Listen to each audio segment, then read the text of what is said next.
Good morning, everyone. Today, I'm going to give a lecture about approaches to international conflict resolution. And in this topic, I'm going to discuss the track one and the track two approach to conflict resolution. However, this lecture will concentrate on the track one approach, and then the part two will concentrate on the track two approach in international relations. Now, this presentation is part one and part two, and I am here at the part one of the lecture. And my purpose are the following. The first is to present the two approaches to international conflict resolution, the so-called track one and track two approach. Then second is to differentiate the track one from the track two by giving examples and identify the challenges to international conflict resolution. And here I'm talking about international relations. And one of the important key terms in understanding international relations is the concept of national interests.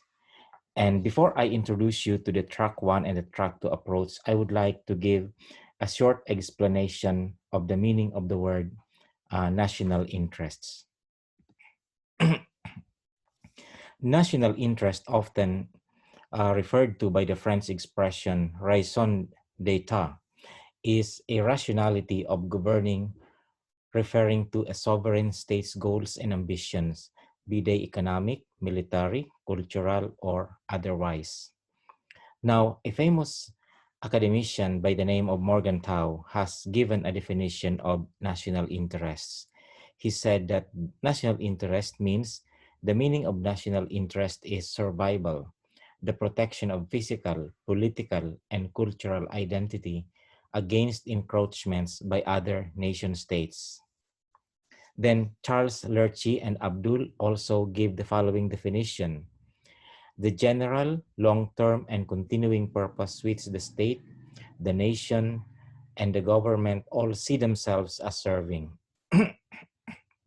Then, the Brookings Institution also has this, what a nation feels to be necessary to its security and well-being. National interest reflects the general and continuing ends for which a nation acts. Then, Vernon Bondyke also had this definition.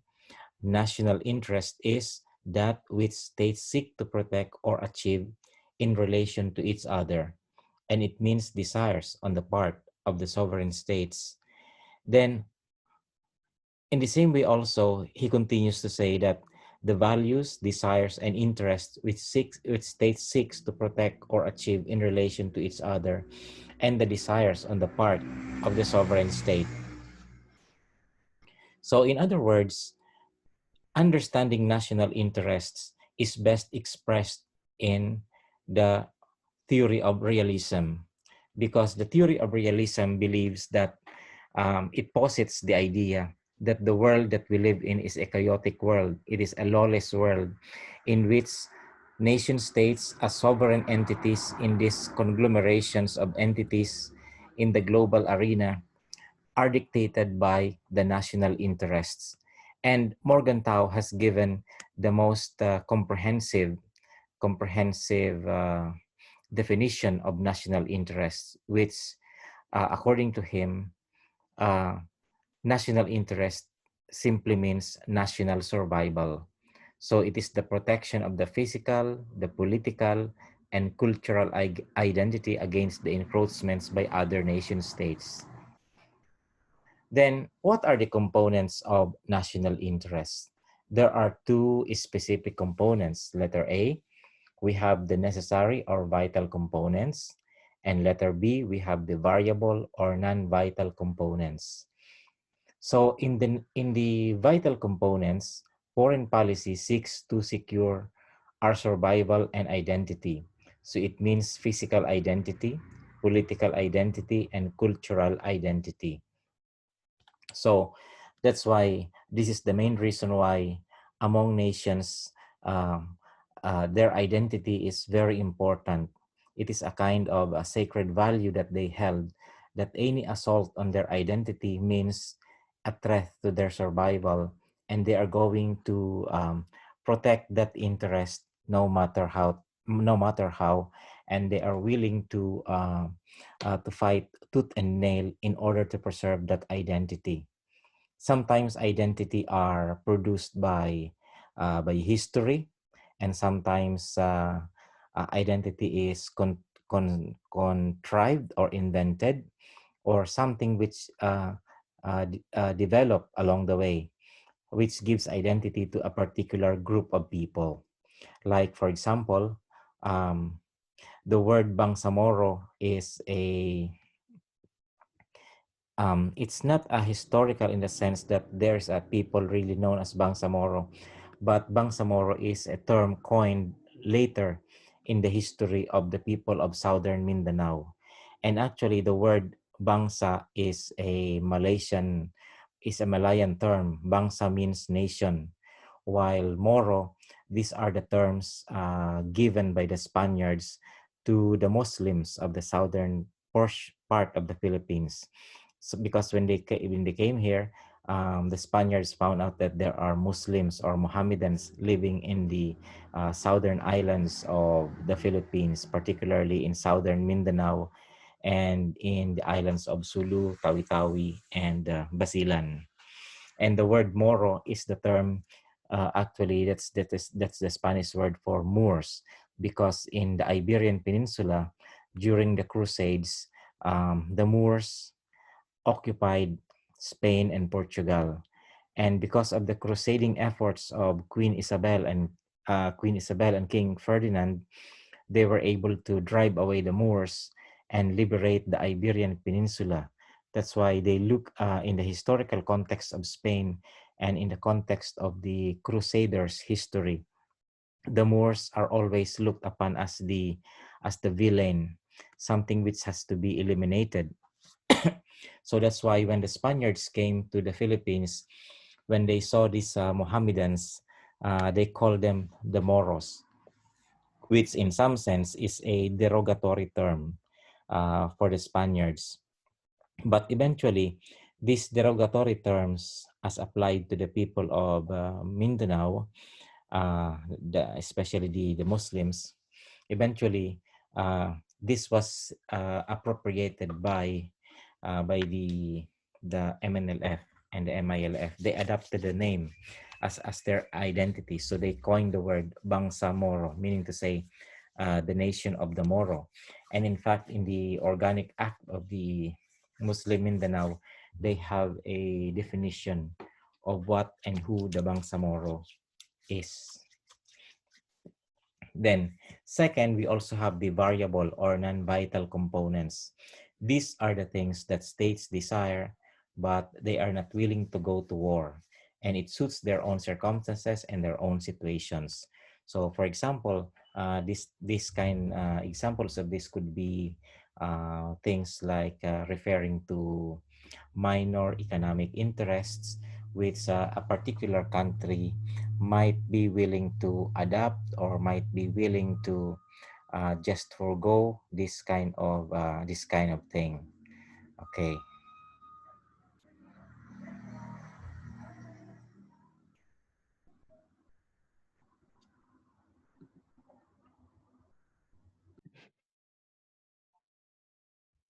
So some of the examples of non-variable, non-vital components or non-variable interests are like, for example, prosperity, peace, ideology, justice, prestige, aggrandizement, and power. So, though each state defines these objectives in a manner which suits its interest in changing circumstances, yet these objectives can be described as common to almost all states. Thus, national interests, which a nation seeks to secure, can be generally categorized in two parts.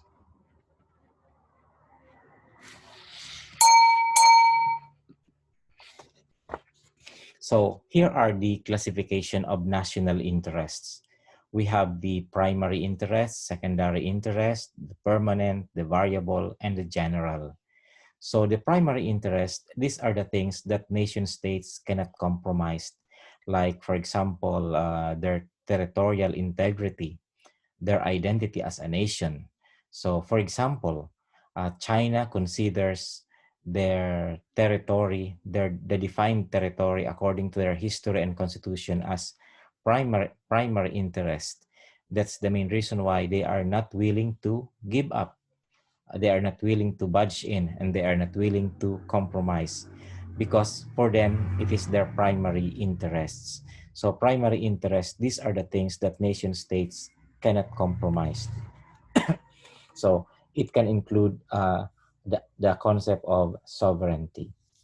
Then secondary interests, these are long-term interests of the states. Like, for example, the idea, what are these examples of these long-term long-term interests? These are the less important than the primary interests. So secondary interests are quite vital for the existence of the state, and this includes the protection of the citizens abroad and ensuring of diplomatic immunities for the diplomatic staff. These are examples of secondary interests. Then permanent interest, these are the long-term and slow to changes. So these refer to the relatively constant long-term interests of the state. These are subject to very slow changes. For example, the U.S. interest to preserve its sphere of influence and to maintain freedom of navigation in all the oceans is an example of such interests. So this is the main reason why the United States is very assertive about the rights of navigation in the South China Sea, which unfortunately is also being claimed by China, and it's considered by China as its primary interests. But the United States also look at the oceans as places where freedom of navigation should be observed. And why is this? Because the United States is a world power, and her interests and networks are found all over the world, and the sea lanes are vital to trade and investment. Then third, we also have the permanent interests. These are the long-term. No, I have already discussed this. Four is the variable interests. So these are determined by the cross currents. Such interests are those interests of a nation which are considered vital for national good in a given set of circumstances. In this sense, this can diverge from both primary and permanent interests, and the variable interests are largely determined by the cross currents of personalities, public opinions, sectoral interest, partisan politics, and the political and moral folkways. So these are the kind of interests that has something to do with politics, maybe the kind of leadership that a country has, or maybe the ideology of a particular country or a particular ruling class in a country. Then lastly, we have the general interests, and this refers to positive conditions which apply to many nations. So, like, for example, to maintain international peace is a general interest which is also considered by all nations as vital for their own existence.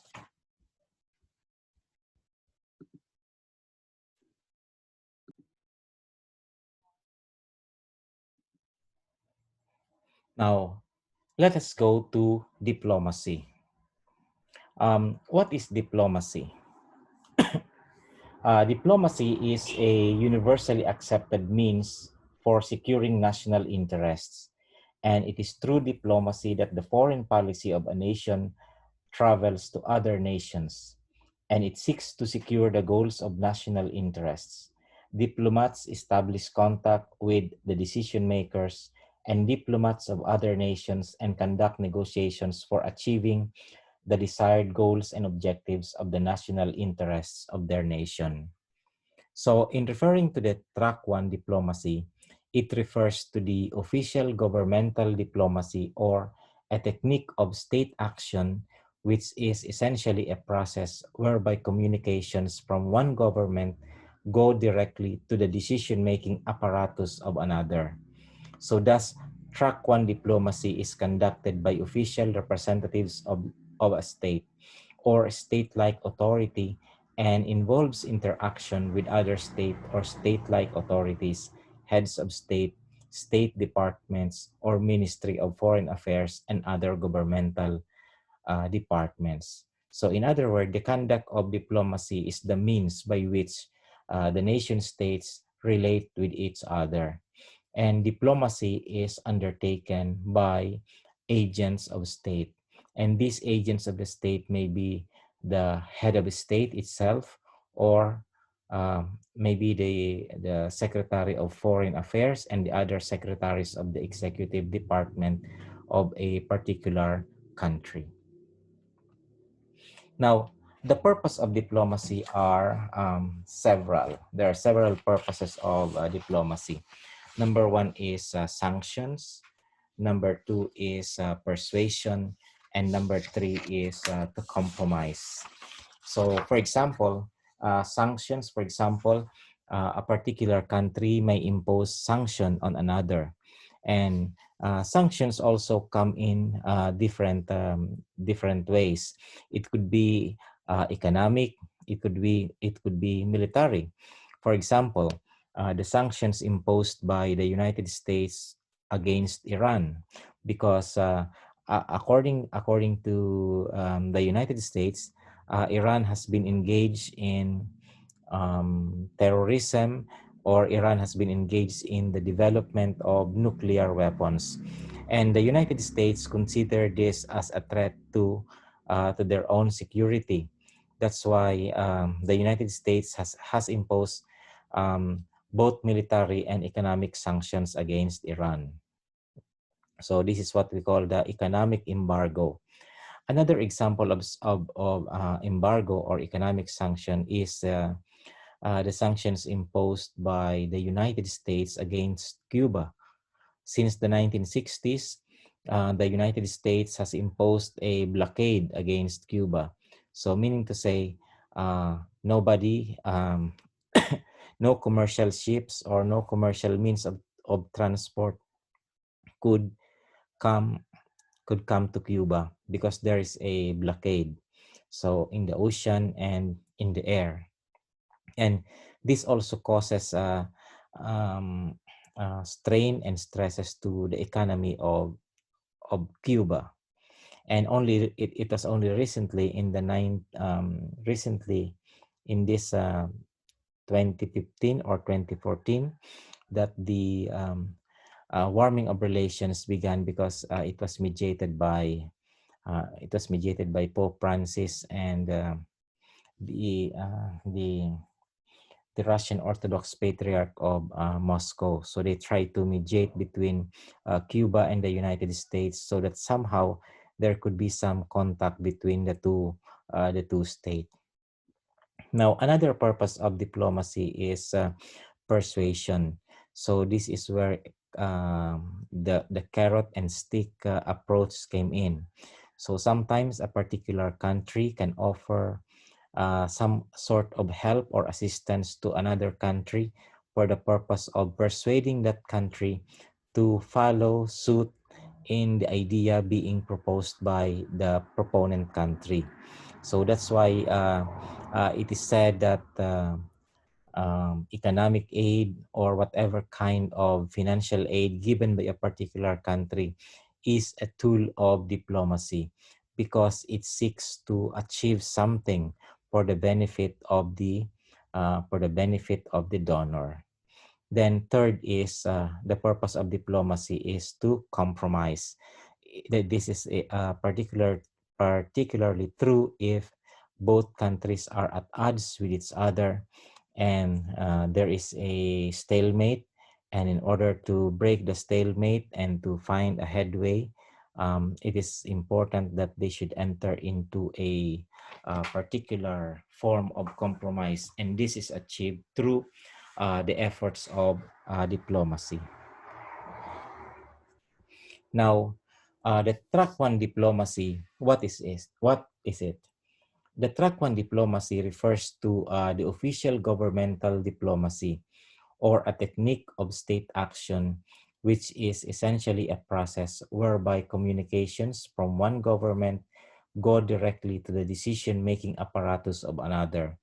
Thus, track one diplomacy is conducted by official representatives of a state or state-like authority and involves interaction with other states or state-like authorities, heads of state, State Department or Ministry of Foreign Affairs officials, and other governmental departments and ministries.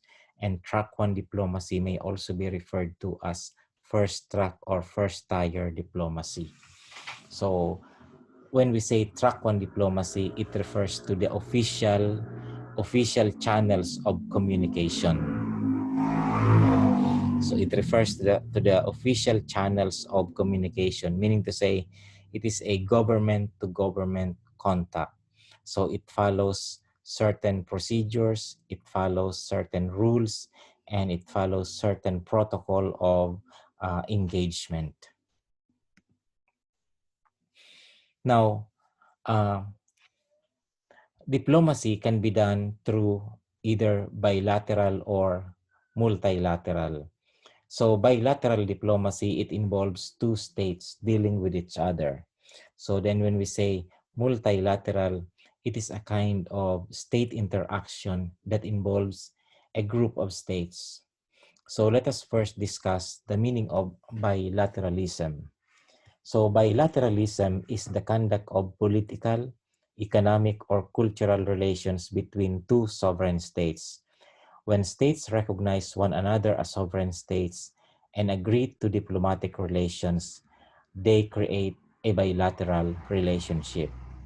So the first stage in creating a bilateral relationship is agreeing to have diplomatic relations. So meaning to say, each country recognizes the other country in an official capacity.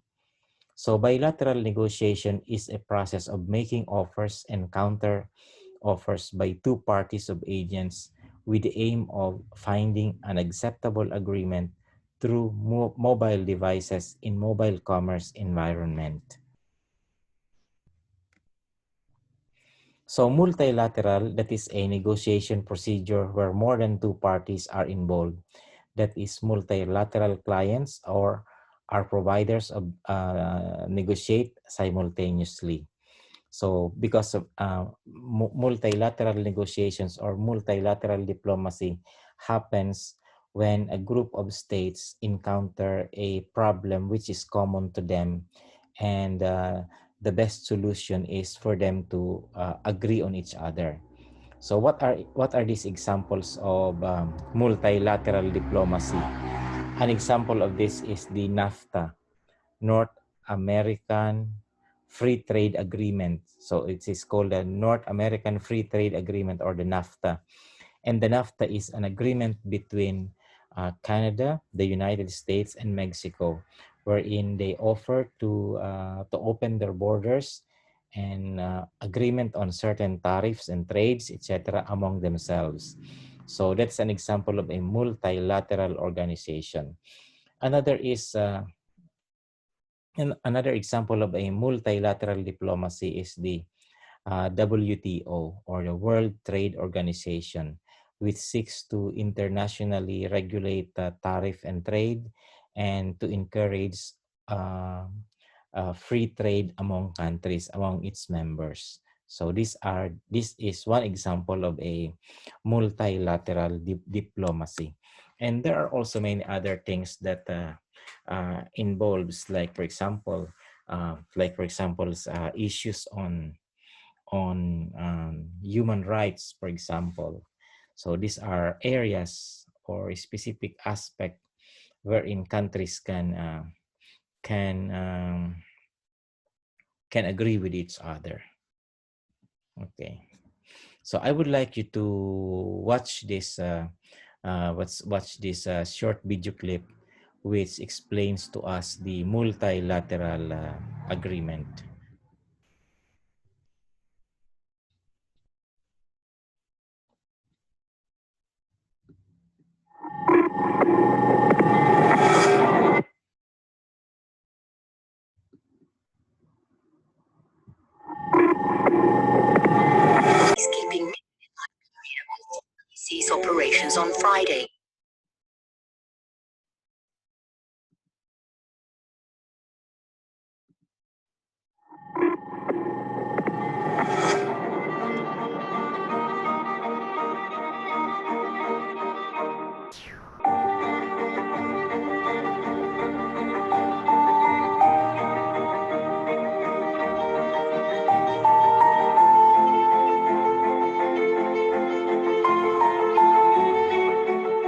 Social Committee of the United Nations General Assembly approved early today the text of the Universal Declaration of Human Rights. The United Nations peacekeeping mission in Liberia will formally cease operations on Friday after aiding the West African nation's transition from ravaging civil war to a hopeful era of peace. Smallpox, one of the deadly and oldest viral diseases of humans, has been eradicated from the earth. Hailing a milestone in international cooperation to safeguard the environment, delegates from rich and poor nations approved an agreement today intended to protect the Earth's fragile ozone shield.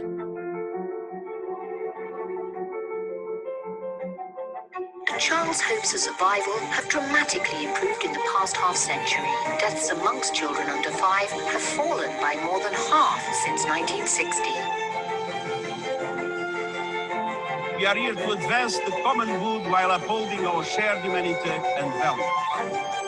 That vision united the founders of our organization. At a time of division today, we must reconnect with that spirit. Let us restore trust, rebuild hope, and move ahead together.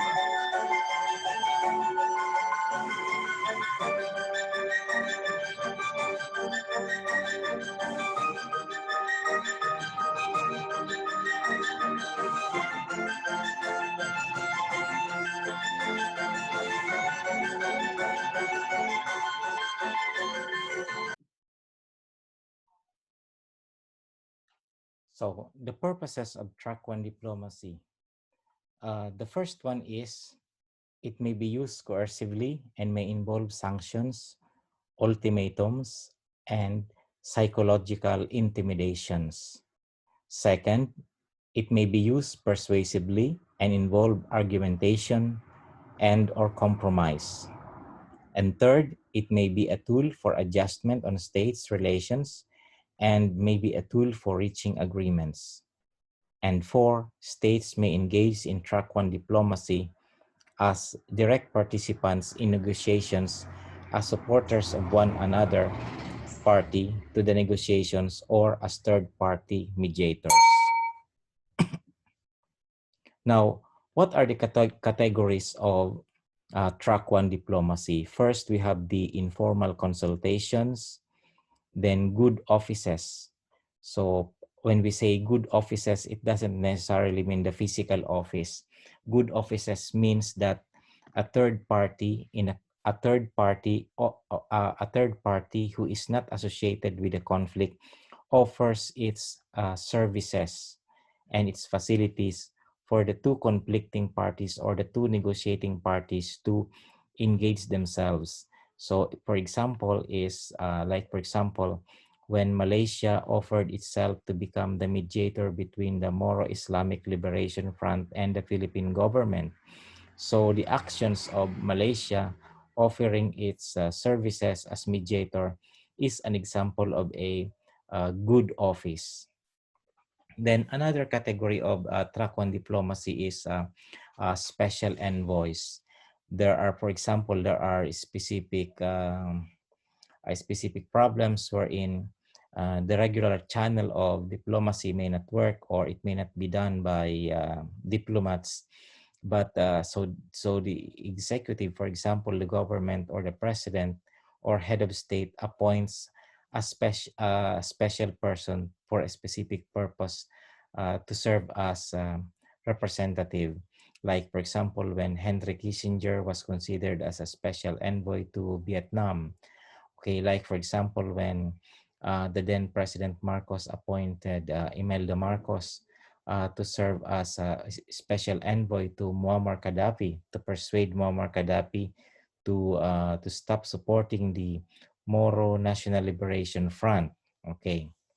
Then another category of track one diplomacy is mediation. So mediation. So there's a difference between mediation and negotiations. So mediation involves a third party to facilitate communication and agreement between two conflicting parties. While negotiation is the direct talks between the parties in conflict. Then another category of track one diplomacy is international condemnations. So if a particular, for example, if a particular country commits acts of aggression against another, then the major powers, for example, would release some condemnations or statements condemning the actions. So these are still considered a form of diplomacy, because statements of condemnation can also have repercussions in the relationship of states, and it can also affect the good standing of a particular state, especially if some condemnations have been made. Then, like for example, if China has been activating its activities in the West Philippine Sea, for example, if our country would release a condemnation, for example, or a protest, these are examples of international condemnation. So it has an effect on the relationship of the two countries, and it is also a means of establishing a claim or a fact, etc. Then we also have fact-finding missions. For example, a regional organizations, for example, ASEAN or NATO, or for example, NATO would like to investigate what really happens in Kosovo or the violence in the Balkans, for example. It may send a committee to serve as fact-finding missions. Or maybe, like for example, if a particular country will have an election, uh, that country may send some observers, official observers, to that country to serve in that for that purpose. Then another category of track one diplomacy is diplomatic and economic sanctions. So track one diplomacy in conflict resolution. So track one diplomacy is also used in negotiating parties, then also supportive parties or third parties. So negotiating parties these are the two countries, two parties having a primary conflict. Then supportive parties, these are the countries that have no particular participation in the conflict, and yet they consider it interest. It is in their own interest to be involved. And then third parties have nothing to do with the conflict, but they also stand to benefit in the outcome of the conflict. Then, what are the roles of agents in diplomacy? So, for example, there's a head of state relating with another head of state, a minister relating with another minister, or lower level officials, or dealing with lower level officials. So the only thing that you can tell whether a country is interested in the peace process or in the negotiation is the kind of agents that they send. So if they send a high-level agent, a head of state, for example, or a minister, for example, that's the gauge by which you can tell how important these things are for them. So these are the types of, I have already discussed this previously, types of diplomacy. Then agents of diplomacy are ambassadors and charge d'affaires. So an ambassador is the head of a mission who is accredited to the receiving country's head of state. So they head a diplomatic mission known as the embassy and headquartered in a chancery, usually in the receiving state's capital. Now, a papal nuncio is considered to have an ambassadorial rank and presides over a nunciature. Then Commonwealth countries also send high commissioners. So an ambassador, a nuncio, or a high commissioner are accredited to the head of the state. So they are on the level of the head of the state. That's why you always address an ambassador or a nuncio or a high commissioner as His Excellency, because he represents the head of the state, while the charge d'affaires is the permanent head of mission who is accredited to their country's foreign minister. So meaning to say the charge d'affaires represents the foreign minister, not the head of state. So the charge d'affaires is a lower level rank next only to the ambassador. So track one is also used in conflict resolution. First, for official diplomatic activities. One advantage of the track one in conflict resolution is that official diplomatic activities are well funded. So meaning to say, governmental activities, governmental activities channeled through governments are well funded. However, one of the disadvantages is that it is tied to the state policies which may hamper negotiation. So there's also a term known as a track one and a half diplomacy.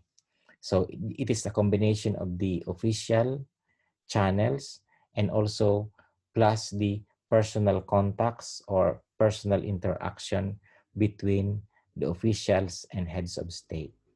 So this ends the first part of my lecture. In my next lecture, I will be talking about the track two diplomacy.